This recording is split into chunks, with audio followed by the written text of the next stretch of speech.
buenas a todos, bienvenidos una vez más a Psicologízate en Casa.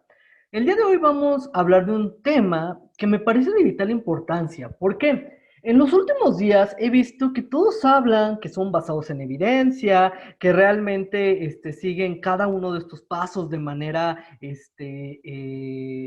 obsesiva, entre otras cosas. Sin embargo, cuando hablamos sobre demostrar la calidad de la evidencia, es cuando muchas personas o no conocen diferentes instrumentos para detectar el riesgo de sesgo, o por ejemplo, la evaluación crítica, o los confunden con reportes, guías para reportar los reportes de diferentes estudios, o entre otras cosas. Y no queda claro exactamente qué es lo que estamos utilizando para evaluar esa evidencia. Por eso el día de hoy quiero hacer este video, porque esto nos va a aclarar cómo realmente o qué instrumentos utilizar para realmente medir la evidencia y que nos podamos decir ante todos que somos basados en evidencia. En primer lugar, vamos a hablar de qué es el riesgo de sesgo. ¿Por qué hablar del riesgo del sesgo? Son estos factores durante el experimento que ocurren que pueden afectar las observaciones de manera sistemática y las conclusiones a las cuales va a llegar el estudio, y las causas pueden ser diferentes a la realidad. Es decir, son estas variables extrañas que tal vez no estamos controlando, que pueden modificar pues los resultados de la investigación. Y un ensayo controlado aleatorizado, que sabemos que realizarlo cuesta millones de pesos o cientos o miles de dólares, pues puede haber recursos económicos desperdiciados. Realmente podemos llegar a intervenciones que son efectivas, pero que realmente cuando nosotros evaluamos la evidencia o su calidad, pues realmente dejan mucho que desear, como ha pasado con algunas intervenciones, por ejemplo con la TCC, o por ejemplo con la terapia psicoanalítica breve, entre otras cosas. Y al final de cuentas, esto daña a los consumidores, es decir, a los pacientes. Pero bueno, existen diferentes factores de riesgo. Por ejemplo, tenemos sesgos de selección, que son, por ejemplo, problemas con la comparación de los participantes en el estudio, que la selección no sea explicada de la mejor manera, o por ejemplo, que al momento de seleccionarlos y comparar estos participantes, no hay una claridad, o realmente, digamos, el grupo de intervención no tenga las mismas características que el grupo, por ejemplo, de control, de lista de espera, entre otras cosas. Sesgo de confusión o de realización. Otros factores, por ejemplo, que puedan afectar la influencia del efecto estimado. Por ejemplo, que a una persona le haya ido súper bien y haya generado una frecuencia marginal, es decir, que a todos les había funcionado pues de manera moderada, pero a uno le fue súper bien. Entonces, al momento de evaluarlo a todo esto, pues mueve la media, ¿no? Entonces, si a todos les fue moderado, pero a uno les fue muy bien, pues la media va a salir, por ejemplo, que fue bien, cuando realmente no es así, no es así. Y pueden haber diferentes sesgos relacionados a la confusión. Sesgo de detección, problema. Por ejemplo, aquí ocurren problemas asociados a cómo damos la variable independiente y las evaluaciones que estamos utilizando. Puede ser que la evaluación no sea confiable, no esté validada, no sea específica, ni tenga, por ejemplo, sensibilidad, entre otras cosas, ¿no? Y, por ejemplo, que la forma de administrar la variable independiente no sea clara. Por ejemplo, que estés dando un mismo tratamiento a las dos, que uno sea un placebo y el otro sea no sé, un fármaco, y entonces la presentación no sea la misma, la concentración no sea la misma, entre otras cosas, pueden afectar. Sesgo de desgaste, que hay pérdida de información, pérdida en los participantes, que realmente pueden ingresar 100 y terminen nada más 5, entre otras cosas. Sesgos de notificaciones. Es una diferencia sistemática entre los resultados que se presentaron con los que no se presentaron. Es decir, que realmente tengamos muchos estudios que están diciendo que tal intervención es muy buena, pero que no se estén publicando aquellos estudios los cuales pues realmente no hayan tenido resultados favorables. Y esto se pueden saber a partir de algo que se llaman tablas de riesgo de sesgo, que son unos conitos que en otro video los vamos a checar. Y pueden haber otros tipos de sesgo, la asignación aleatoria, los seguimientos, que hayan factores confusionales que no hayamos tomado en cuenta. Entonces, esto es muy importante, contemplar que la mayoría de los instrumentos que van a medir riesgo de sesgo van a ir orientados a estos 6 principales sesgos. ¿Y cómo vamos a evaluar o cómo se utilizan estas herramientas?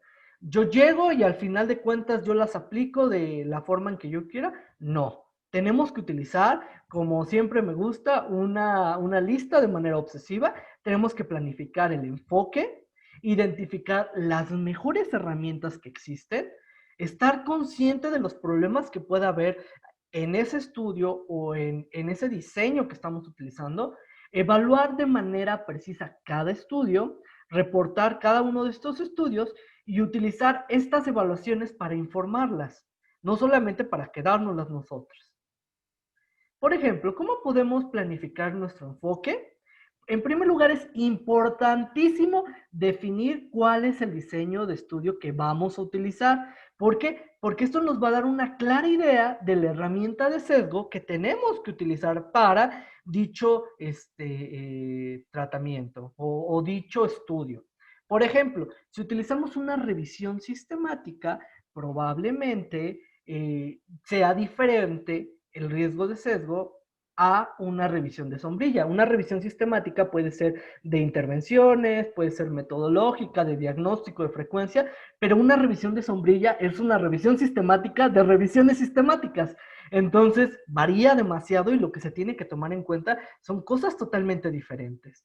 También los ensayos controlados aleatorizados son completamente diferentes a los cosas experimentales y tenemos formas de evaluar cuestiones diagnósticas, riesgos de sesgo en cualitativos. Esto es muy interesante, porque me dicen, es que lo cualitativo no se puede ver el riesgo de sesgo. Claro, porque estamos evaluando las, las variables que puedan estar afectando en los resultados que se están obteniendo de manera cualitativa.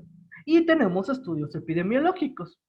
Pero entonces, si tenemos diferentes diseños de estudios, ¿cuáles herramientas tenemos? Pues tenemos que identificar cuál es la más adecuada a ese principalmente diseño, ¿no? O ese diseño que vamos a utilizar.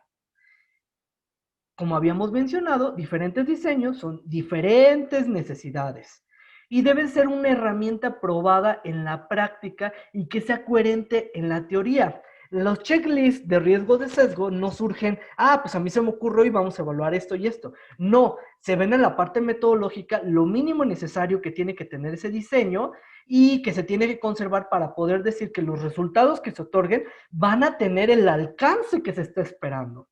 Y son diseñados especialmente para el experimento o para el diseño del experimento. Y nos permiten transparencia y provee una descripción de la evaluación.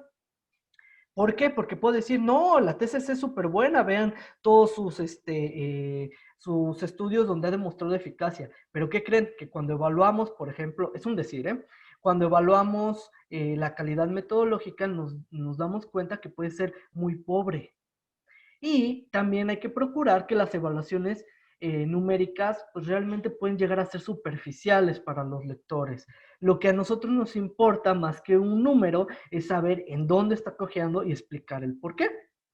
Y tenemos diferentes, dependiendo del tipo de estudio, una herramienta de riesgo de sesgo. Todas estas están de manera libre. Ustedes las pueden buscar y las pueden tener a su alcance. Que quiero evaluar un ensayo controlado aleatorizado, donde me dijeron que es muy bueno la activación conductual. Está muy bien. Utiliza Cochrane ROB 2.0 Tool o GRADE para evaluar la calidad de la evidencia, o SIGN. O por ejemplo, quiero de diagnóstico, muy bien, puedes utilizar QUADAS 2 o SIGN Checklist o Observational Studies.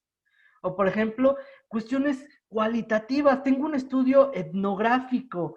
Muy bien, vete a JBI en la checklist qualitative y ahí puedes ver que es lo mínimo necesario que tiene que tener tu estudio etnográfico. o tu grupos o tu focus group, y tenemos diferentes herramientas. Pero esto, ¿cómo va a ayudarnos? Dependiendo del nivel de evidencia que nosotros estemos manejando, es el nivel o la checklist que vamos a tener. Si tenemos una revisión sistemática de que queremos ver primeros niveles de evidencia y evaluar el primer nivel de evidencia, entonces podemos utilizar cada uno de estos diseños comprobados. Por ejemplo, incluso para los n igual a 1 existen que son diseños que se utilizan mucho en la parte conductual y en la parte, por ejemplo, farmacológica. Actualmente ya existen formas de evaluar de manera, pues sí, de manera metodológica y la calidad del n igual a 1 y no solamente decir que está bien porque es un n igual a 1. Y tenemos que estar en cuenta que van a haber problemas, que esto no es libre de críticas. Fondos. ¿Por qué los fondos? Porque van a haber estudios que van a ser patrocinados por compañías y pueden generar efectos favorables al producto. Entonces, cuando nosotros estamos viendo este tipo de problemas de fondos, incluir los reportes de sesgo nos ayuda mucho para decir, bueno, no es porque yo esté invirtiendo a este tratamiento, sino lo que estoy viendo es que la calidad de la evidencia dice que esto está muy bien o que metodológicamente está bien realizado. Y eso nos ayuda a tener problemas, por ejemplo, relacionados a, pues sí, como esta parte de intereses, como esta parte de que conflicto de intereses, que puedas tener algo que se puede estar modificando, entre otras cosas. Aplicabilidad. Hay estudios que nosotros podemos checarlos de manera de una lectura rápida y podemos ver que son improbables de usar o de generalizar. Y entonces, al momento de checar, por ejemplo, los reportes de sesgos, nos puede ayudar a que en la discusión poder trasladar toda esta evidencia a un ambiente normal y con menos control del que se tuvo. Precisión. Hay estudios que tienen grandes intervalos de confianza con una gran heterogeneidad que realmente no son tan precisos como se podría tener. Y entonces los risk of bias o los reportes de sesgo nos pueden ayudar a decir, bueno, de acuerdo al análisis que se utilizó para evaluar, pues estamos teniendo deficiencias, por ejemplo, en la cuestión estadística, en la heterogeneidad de los grupos, entre otras cosas. Y eso le resta puntos al estudio para las conclusiones que quiere llegar. Pero eso está bien, porque si estamos viendo que tenemos una alta heterogeneidad, realmente no es tan preciso los resultados que van a salir. Y hay reportes que son pobres, que tienen poca claridad acerca de las características metodológicas. Y van a haber algunas guías para reportar los diferentes estudios que nos pueden ayudar. Pero ojo, las guías para reportar los diferentes estudios como Consort o Prisma no son reportes de sesgo. Y esto es muy importante porque estas guías nos van a ayudar a reportar solamente las características metodológicas, pero no van a evaluar el riesgo de sesgo, es decir, la calidad metodológica del estudio. Esto es importantísimo y grábenselo. Prisma, CARE, Quorum, Reflect, Sager, Spirit y Strobe, lo único que nos van a ayudar son a reportar cómo se debe de reportar el estudio ante ese diseño, pero no van a decir si está bien hecho el estudio o si está bien hecho.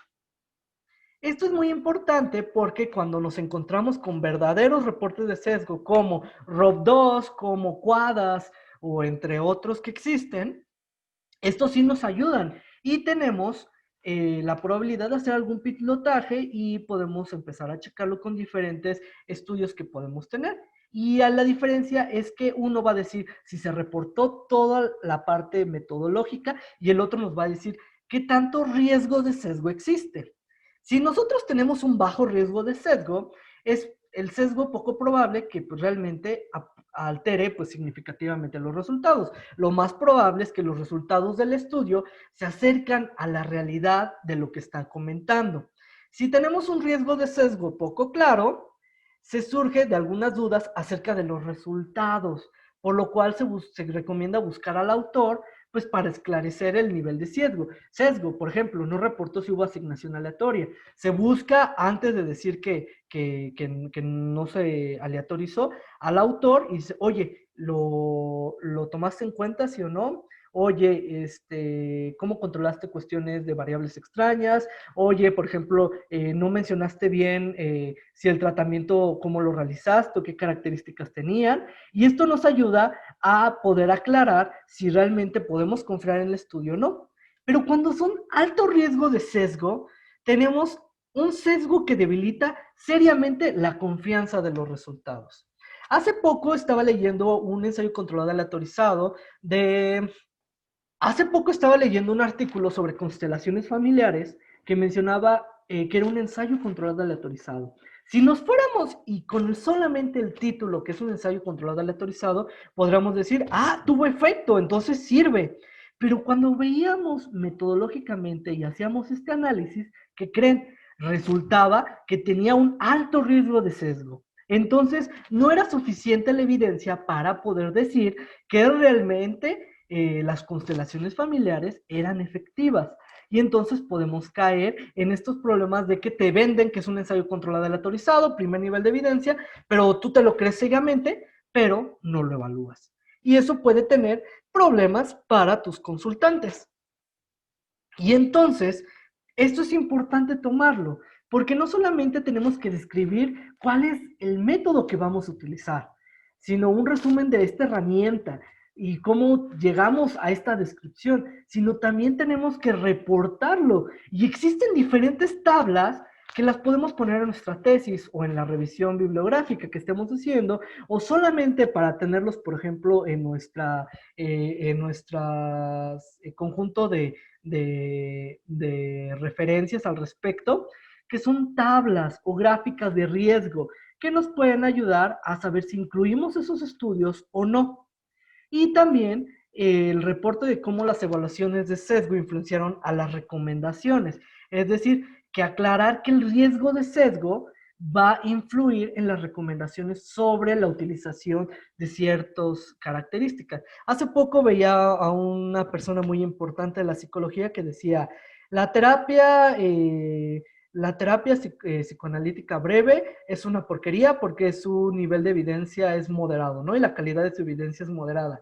Y yo me sacaba mucho de onda porque decía, ¿cómo esto es posible? Si tú me estás diciendo que el control que han tenido en los estudios ha sido moderado, pero pues realmente todavía no podemos decir ni que no sirve ni que sí sirve. Tenemos que hacer estudios con mayor control para comprobar su eficacia. Y no es de algo que tú quieras, sino es algo que tú evalúas metodológicamente de la manera más adecuada. Aquí no es yo soy de una corriente o yo soy de un tratamiento. Aquí es qué es lo que dice la ciencia y cómo está realizado los estudios que avalan esto. Y tenemos formas de poder leer esto. No sé si han visto alguna vez en las revisiones sistemáticas que vienen este tipo de gráficos. Les presento, estos gráficos se llaman gráficos de riesgo de sesgo. Lo verde significa que tienen bajo riesgo de sesgo, lo rojo es alto riesgo de sesgo y el amarillo es riesgo poco claro porque no lo incluyeron. Entonces podemos tener, por ejemplo, aquí a la derecha, Morton, por ejemplo, el estudio de Morton tiene, la mayoría tiene un bajo riesgo de sesgo y es confiable. Y nada más tenemos que en otros, como cuestiones de sesgo, no lo reportaron. Pero, por ejemplo, en Good, pues su estudio fue bien hecho y las conclusiones que llegaron fueron mejores que, por ejemplo, las de Morton, que las de Tyring o que las de Harding, porque tuvieron ese control asociado. Y, por ejemplo, alto riesgo de sesgo, por ejemplo, si encontramos una generación de secuencia aleatoria y vemos que la mayoría de los estudios pues no tienen una secuencia aleatoria, pues ahí estamos viendo que el 50% tiene alto riesgo de sesgo y el otro tiene bajo riesgo de sesgo y vamos determinando qué tan confiables son los estudios que se han hecho y las recomendaciones que se pueden hacer a partir de esos estudios. Y sobre todo, Si ya vamos a estar evaluando de manera obsesiva los estudios, repórtenlos. Tenemos análisis de sensibilidad que nos ayudan a considerar el impacto del sesgo en todas las conclusiones de estudios. También los estudios excluidos con altos riesgos de sesgo, a veces excluirlos nos ayuda a llegar a conclusiones más fiables.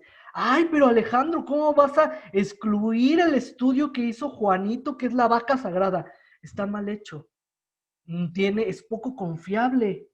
No podemos excluirlo porque eso las recomendaciones que vayamos a tomar van a estar sesgadas. A veces es mejor quitarlos de nuestra revisión para tener conclusiones más atinadas y acertadas. Y alcanzar cada conclusión considerando cada resultado. Esto, piénsenlo, lo metodológico siempre va a ser más importante que lo estadístico.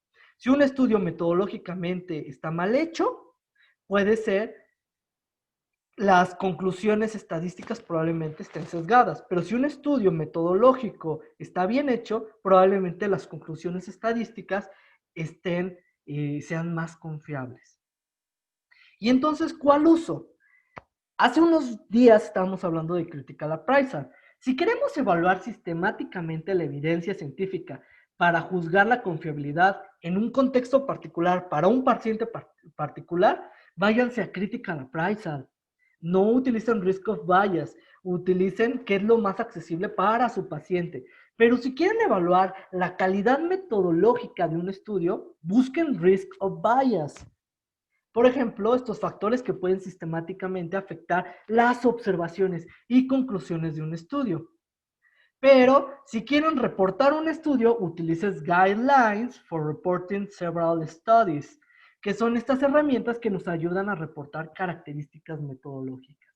Pero no nos van a decir si está bien hecho o no. Pero bueno, eso actualmente existen diferentes herramientas que nos pueden ayudar para poderlo hacerlo de manera automática. Yo siempre he comentado, las apps sirven para todos. Todos ya tienen en su teléfono YouTube, Facebook y algunos Tinder porque quieren conseguir pareja. Pero, por ejemplo, ahorita está Cat Manager App que nos ayuda para tener nuestros Critical Appraisal, Risk of Bias o nuestro Guideline for Reporting Several Studies. Y entonces ahí podemos, ¿qué es lo que quiero? Evaluar para mi paciente, Critical Appraisal. ¿Qué es lo que quiero? Evaluar un estudio porque me lo está pidiendo por investigación, Risk of Bias. ¿Qué es lo que quiero? Reportar lo mínimo necesario para un artículo que voy a publicar. Guide for Reporting Several Studies.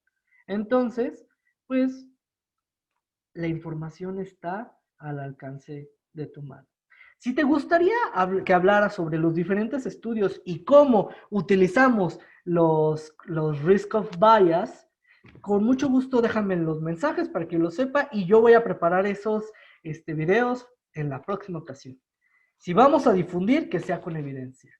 Un saludo a todos.